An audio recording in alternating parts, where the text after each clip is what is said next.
السلام علیکم ګرانو دوستانو، نن به زه تاسو ته یو ډېر بد خبر درکړم. د افغانستان ځوان لوبغاړی فضل حق فاروقي په هکله باندې چې فضل حق فاروقي په اسټرالیا کې یو ډېر غټ جرم کړی ده.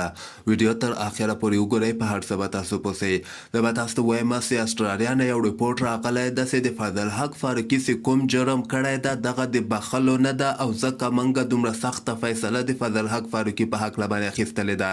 دغه سیډني ټنډر په نوم باندې چې کوم ټیم د کوم کې چې فضل حق فاروقي ورته لوبه هم ترسره کړې وله، دا کیسه چې کومه وه ده اولنۍ لوبه چې کله ختمه سوې وله، سیډني ټنډر هغه لوبه ګټلې وله. هغې نه وروسته بیا د سیډني ټنډر لوبغاړي یو کلب ته تللي ول. اول ته کلب کې فضل حق فاروقي یوه ډېره سخته یعنې غټ جرم یې کړی ده چې کوم چا باندې چې کلب کې دغه خبره اوس واضحه نه ده چې کلب کې د چاته څه ویلي دي. هغې نه وروسته ور باندې هغوی کیس کړی ده. فضل حق فاروقي چې چاته څه ویلي، هغې نه وروسته فضل حق فاروقي باندې کیس کړی ده.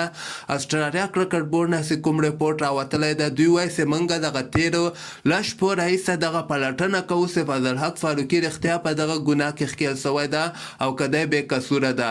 بالاخره موږ وایي دغې نتیجې ته رسېدلي یو چې فضل حق فاروقي د جرم د بخښلو نه ده، او ځکه موږ ده ته سخته سزا ورکړه او بیګ بیش لیګ نه زر تر زره رخصت کړه، او ده باندې به همیشه لپاره د اسټرالیا ویزه به هم دته نوره وی نه ورکول کېږي. نو دغې خبرې نه تاسو اندازه ولګوئ چې فضل حق فاروقي ډېر سخت جرم په اسټرالیا کې کړی ده.